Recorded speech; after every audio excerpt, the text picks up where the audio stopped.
안녕하세요. 오늘은 지난 시간에 이어서 제가 지난번에 말씀드렸던 벤저민 빅먼의 왜 아플까? 그거에 대해서 여기에 나와 있는 그 나머지 흥미로운 주제에 대해서 오늘 또 말씀드리려고 합니다. 그래서 지난번에 말씀드렸던 거 간단하게 요약하자면, 뇌는 포도당을 주 에너지원으로 삼고 있는데 인슐린이 그 혈중 포도당을 뇌로 전달하는 굉장히 중요한 역할을 하게 된다. 근데 인슐린의 민감성이 좋을 때는 상관없지만 민감성이 낮은 그 저항성이 올라가는 그런 상태가 되면 뇌가 제대로 된 포도당을 전달받지 못함으로 해서 뇌대사가 느려지고 뇌 노폐물이 쌓이게 되고, 그것 때문에 알츠하이머병의 발병 확률이 높아진다, 이렇게 설명을 드렸고요. 그러면은 우리가 인슐린의 저항성을 어떻게 하면 우리 일상생활에서 교정시켜 줄 수 있는가? 그래서 이제 지난번에 말씀드린 것처럼 치매를 예방하기 위해서는 두뇌 활동뿐만이 아니라 운동이라든지 식이도 굉장히 중요하다. 결국은 즉 뭐냐? 우리의 생활 습관의 개선이 필요하다, 이런 게 되겠고, 그래서 이 책의 많은 부분이 음식과 운동을 어떻게 하면 뇌 퇴행성 질환을 예방할 수 있는 쪽으로 개선시킬 수 있는가, 그거에 대해서 지금 얘기를 하고 있습니다. 그래서 저도 이제 그쪽으로 관심이 많으니까 지난번에 예전에 제가 이제 만든 그런 영상에서도 보면은 어떻게 이제 제가 운동을 하기 시작하게 됐고 뭐 이런 거에 대해서 얘기를 한 적이 있을 거예요. 그래서 오늘은 간략하게 식이에 대해서 좀 말씀드리고자 합니다. 그래서 이제 이 책에 보시면은 인슐린 저항성 퀴즈라는 게 있어요. 그래서 7가지 항목인데요. 복부에 지방이 많은가, 즉 내장 지방이 높은가, 이런 얘기죠. 그 다음에 혈압이 높은가, 심장병 가족력이 있는가, 그 다음에 혈중 중성지방 수치. 여기서 중요한 건 이제 콜레스테롤이 아니라 중성지방 수치가 높은가, 그 다음에 몸이 잘 붓는가, 그 다음에 목하고 겨드랑이, 그 다음에 기타 부위 등의 착색이라든지 쥐젖 같은 그런 피부 질환, 피부 현상이 있는가, 그 다음에 제2형 당뇨병 등 인슐린 저항성을 가지고 있는 즉 가족력이 있는가, 그 다음에 여성이라면 이제 다낭 난소 증후군, 남성이라면 발기부전 같은 혈관병 또는 그런 병들이 있는지, 그런 거에 대해서 이제 설문조사를 하게 돼 있고, 이 7가지 항목인데요. 7가지 항목 중에 1개라도 있는 분이라면은 인슐린 저항성의 가능성이 굉장히 높고, 2개 이상이다, 그럴 경우에는 거의 확실하다, 이렇게 얘기를 하고 있습니다. 그래서 1개냐 2개냐에 따라서 그런 시기에 대한 목표라든지 그런 것들이 달라지고 있습니다. 그래서 그때 말씀드렸지만 생활습관의 교정에 가장 많은 비중을 차지하는 거는 이제 운동하고 식이가 되겠고요. 운동은 간단한 운동을 하더라도 그것만으로도 굉장히 인슐린 민감성을 개선시키는 걸로 나와 있습니다. 그래서 어떤 운동이 좋으냐, 뭘 해야 되느냐, 뭐 이런 게 많은데, 첫 번째는 제일 인슐린 민감성을 개선시킬 수 있는 가장 좋은 운동은 바로 근력 운동이 되겠습니다. 그거는 왜 그러냐면, 지난번에도 말씀드렸지만 우리가 음식을 탄수화물을 먹으면 그게 혈중에 포도당 농도가 올라가는데, 포도당의 수치를 낮춰주려면 혈중에 있는 포도당을 근육으로 옮겨서 보관을 해야 된다고 그랬죠. 결국 근육이라는 건 뭐냐? 포도당의 창고가 되겠습니다. 그래서 인슐린이 그거를 옮기는 그런 역할을 하게 되는데, 만약에 근육이 없어요. 그러면은 어떻게 되느냐? 그 창고가 부족해지겠죠. 그러면은 남아있는 그런 포도당을 어떻게 처리가 되냐? 간에서 가서 그게 지방이 되고, 그게 결국 지방간이 되는 거죠. 그 다음에 이제 뇌에서도 고혈당이 이제 계속 유지가 되게 되면은 그 인슐린이 계속 이제 과잉 생산되다 보면은 인슐린 저항성이 올라가기 때문에, 그것 때문에 이제 나중에는 처음에 인슐린에 민감할 때는 괜찮아요. 근데 인슐린 저항성이 한번 생기고 나면 그게 제대로 잘 처리가 안 되는 거죠. 그렇기 때문에 근육을 많이 키워서 창고를 늘려놓는 게 중요하다라는 거죠. 그 다음에 이제 근육 운동을 하게 되면 또 좋은 건 뭐냐면, 이제 뭐 산화 스트레스라든지 우리 몸의 활성산소 이런 것들을 청소하는 데 좀 도움이 되고, 그 다음에 이제 아까 말씀드렸던 인슐린 저항성 중에 제일 첫 번째가 뭐였어요? 복부 비만이었죠. 내장 지방을 줄임으로 해서 인슐린 저항성도 더 개선시켜 줄 수 있는 그런 게 되겠습니다. 그래서 근력 운동이 굉장히 중요한데, 문제는 근력 운동을 하고 싶은데 내가 운동하는데 헬스클럽에 못 가서 못 한다. 그러면은 그냥 근력 운동만 하려고 하지 말고 차라리 근력 운동보다는 조금 비효율적이지만 그래도 몸을 움직이는 걸 뭐라도 하는 게 좋다는 거죠. 예를 들면 뭐 유산소라든지 차라리 걷기라든지 뭐라도 내가 내 주변에서 쉽게 할 수 있는 것부터 먼저 시작하는 게 제일 중요하다, 그런 의미가 되겠습니다. 그래서 운동 강도는 그럼 어떻게 해야 되느냐? 가급적이면 할 수 있는 한 최대로 격렬하게 하라는 것입니다. 그래서 옛날에 2002년도 월드컵 때 히딩크 감독이 그 선수들한테 운동을 시켰을 때, 아마 그때 제일 먼저 선수들이 삑삑이 운동이라고 한 걸 했는데, 그것 때문에 다들 나자빠졌다고 그랬습니다. 그게 뭐냐? 고강도 인터벌 트레이닝이거든요. 그래서 그런 인터벌을 하게 되면 처음에 우리가 굉장히 격렬하게 1분을 하고 나서 예를 드는 겁니다. 그래서 프로그램이 이렇다는 게 아니라 1분 하고 나서 1분을 쉰다고 그랬을 때 그 1분 쉬는 거가 우리는 쉬고 있지만 사실은 근육이라든지 이런 데서는 처음에 1분을 격렬하게 했던 것 때문에 쉬는 1분 동안도 에너지 소모를 그대로 가져간다는 거죠. 그거를 이제 우리가 현상을 알아내서 훈련에 도입한 게 고강도 인터벌 트레이닝이 되겠습니다. 그래서 이런 최대한 내가 할 수 있는 최대한의 에너지를 쏟아내서 단기간이라도 하고 그게 이제 유산소가 됐던 근력 운동이 됐던 인터벌을 가지고 그 다음에 또 계속 반복하는 그런 운동이 인슐린 저항성을 감소시키는 가장 효과적인 그런 운동 방법이 되겠습니다. 그 다음에 또 중요한 건 뭐냐, 운동 후에 스포츠 음료라고 이제 마시게 되겠는데요. 시중에 나와 있는 스포츠 음료들은 대부분 과당이라든지 그런 안 좋은 단당류라고 그러죠. 그런 것들을 많이 담고 있습니다. 그래서 기껏 운동을 했는데 그 다음에 갈증을 해소한다고 스포츠 음료를 맞게 되면은 그 자체가 또다시 인슐린을 단당류가 들어오니까 우리 몸에 포도당 이런 당류가 올라가니까 인슐린이 또 분비가 되는 그런 악순환이 오게 됩니다. 그래서 기껏 운동했는데 그 스포츠 음료를 드시거나 그러지 마시고 물로 수분을 보충해주는 그런 게 되겠고, 스포츠 음료보다는 다른 종류의 그런 수분을 보충해주는 게 좋을 것 같습니다. 또 다른 의학 상식인데, 우리가 운동을 할 때 갈증이 생기면 물을 마셔야지, 그러면은 이미 늦은 겁니다. 갈증이 생기기 전에, 왜냐하면 갈증은 우리 몸에 수분이 부족할 때 제일 마지막에 나오는 반응이기 때문에 갈증이 생기기 전에 물을 충분히 보충해 줘야 되는 겁니다.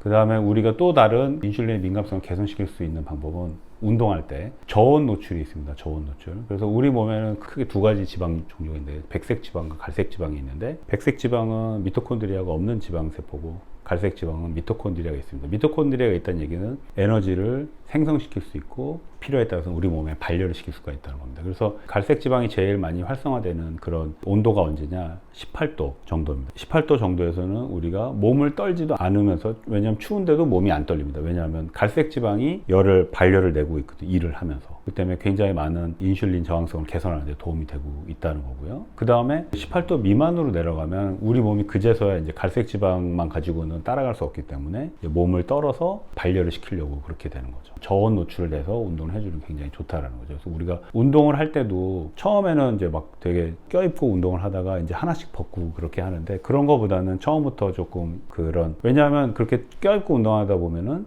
내 예상보다 수분을 많이 잃게 돼요. 그래서 나중에 이제 갈증도 더 많이 날 수가 있고 그렇습니다. 그래서 그런 거보다는 수분을 많이 잃지 않게끔 해서 몸이 18도 정도 유지될 수 있을 정도로만 입고 운동을 하면은 땀도 덜 나고 수분을 덜 잃어버리고 갈색 지방을 통해서 우리 몸의 지방세포도 많이 태울 수 있는 그런 게 되겠습니다. 그 다음에 이제 본격적으로 식사 규칙에 대해서 이제 들어가자면, 첫 번째는 탄수화물의 섭취를 물론 줄여야겠죠. 첫 번째. 그 다음에 두 번째 먼저 말씀드리면 단백질을 우선적으로 섭취해라. 그 다음에 세 번째는 지방을 태워라. 네 번째는 공복 시간을 늘려라.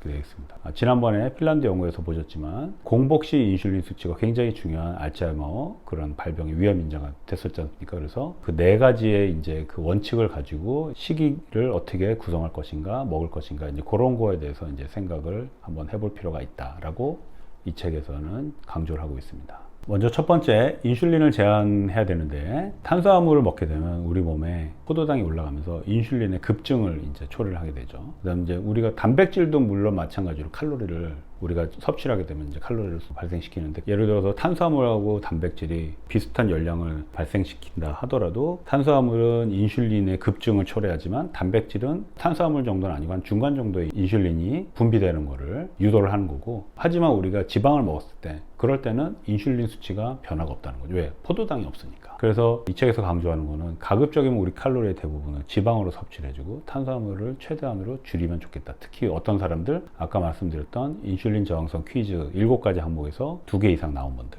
불행히도 이제 전 2개 이상입니다. 가족력도 있고 그렇기 때문에 그런 것들을 봤을 때 이제 2개 이상 나오더라고요.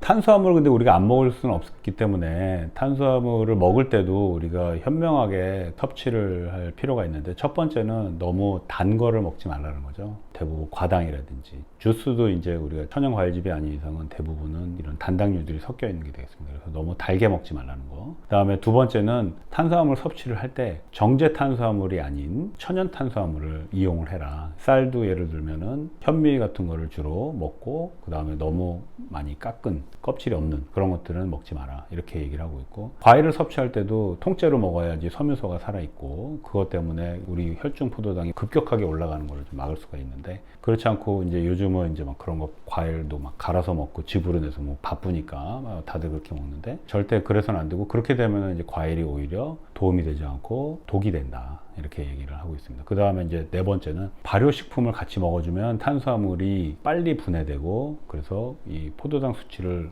혈중 포도당이 급격하게 올라가는 걸 막을 수 있다, 이렇게 되어 있습니다. 그래서 이 책에서 이제 얘기를 하는 건 사과 식초라든지, 그 다음에 미국이기 때문에 같은 빵이라도 사워도우를 먹으면 어느 정도 발효가 된 그런 빵이기 때문에 탄수화물을 먹더라도 그게 빨리 분해가 된다, 이렇게 얘기를 하고 있고, 그 다음에 이제 요구르트, 그 다음에 미국 책임에도 불구하고 김치에 대해서 굉장히 강조를 하고 있습니다.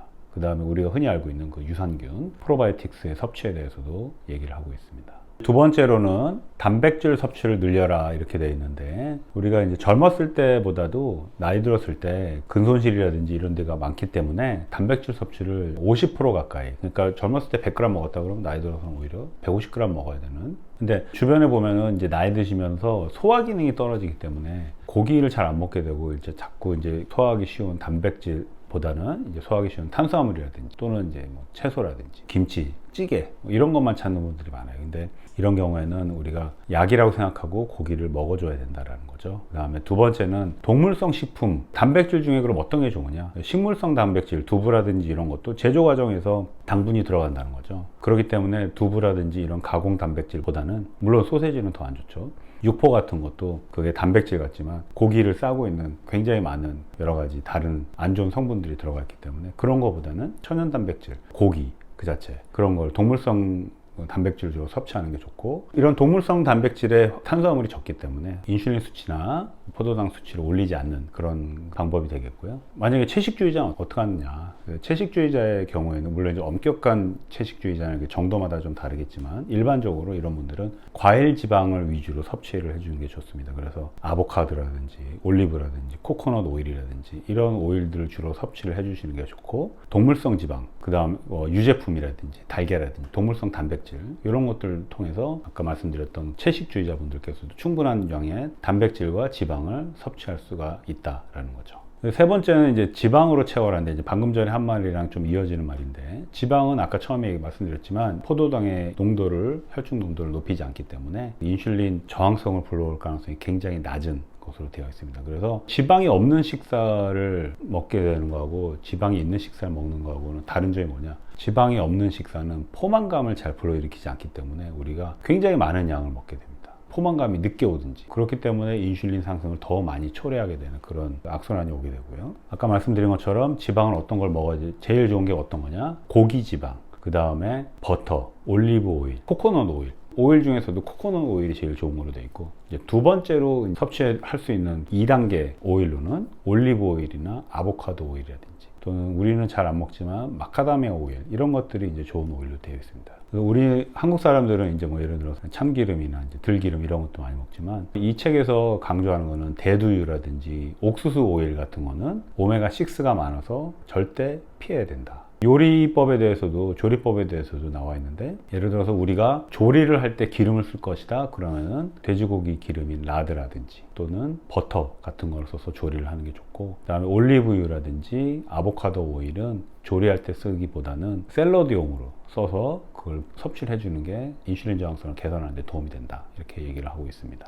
자, 네 번째로는 제 운동 경험에 대해서 말씀드렸는데, 간헐적 단식에 대해서 말씀을 드렸죠. 그래서 이제 네 번째, 단식을 활용하라 입니다. 그래서 이 책에서 강조하고 있는 거는 우리가 실천할 수 있는 거 뭐냐? 최소 밤에 12시간 단식을 해라. 물은 제외입니다. 그래서 저녁 8시에 먹었으면 아침 8시까지는 금식을 유지하는 게 제일 중요하다. 제일 중요한 건 뭐냐? 야식을 하면 안 된다라는 겁니다. 우리가 공복 상태를 유지하는 게 굉장히 중요하다는 거죠. 시간 제한 시기를 해야 된다. 그게 이제 다른 말로는 이제 간헐적 단식이 되겠죠. 그래서 아까 말씀드린 대로 밤에 12시간씩 금식을 하면서 그런 거는 꼭 우리가 이제 평소에 유지할 수 있는 그런 것들이 되겠고, 그 다음에 가끔씩 이제 컨디션이 괜찮을 때는 주 2, 3회 정도는 이제 18시간 단식을 해라. 제가 예전에 했던 게 이제 주로 18시간 단식이었는데, 그거는 이제 어떻게 하냐면 저녁 6시에 먹었다? 그러면은 다음날 12시까지는 아무것도 안 먹는 겁니다. 아침을 공복을 하고 점심이 하루의 첫 끼가 되는 거죠. 그거는 어떻게 보면은 이제 저녁에 누굴 만나야 되고 이런 사람들은 굉장히 그게 실천하기가 그래도 타임 테이블상 용이한 그런 방법이 되겠습니다. 그래서 지금 제가 말씀드린 그 4가지 방법이 인슐린 저항성을 개선시킬 수 있는 그런 식사 규칙이 되겠는데, 첫 번째, 당류를 제한하라. 탄수화물을 제한하라고. 두 번째, 단백질로 채워라. 그다음 세 번째, 지방을 충분히 섭취해라. 그다음 네 번째, 간헐적 단식을 해라. 이 4가지가 되겠습니다. 그래서 이 4가지를 통해서 우리가 인슐린 저항성을 개선을 시킨다면 각종 우리 몸에 생기는 그런 뇌 같은 신경계뿐만이 아니라 우리 몸에 생길 수 있는 인슐린 저항성으로 인한 전신 질환을 예방할 수 있는 그런 좋은 방법이 될 거다라고 이 책에서 얘기를 하고 있습니다. 오늘은 이 책에서 알려주는 그런 생활습관 교정에 대해서 중점적으로 말씀을 드렸습니다. 다음번에도 좋은 건강 상식과 함께 찾아뵙도록 하겠습니다. 이상입니다.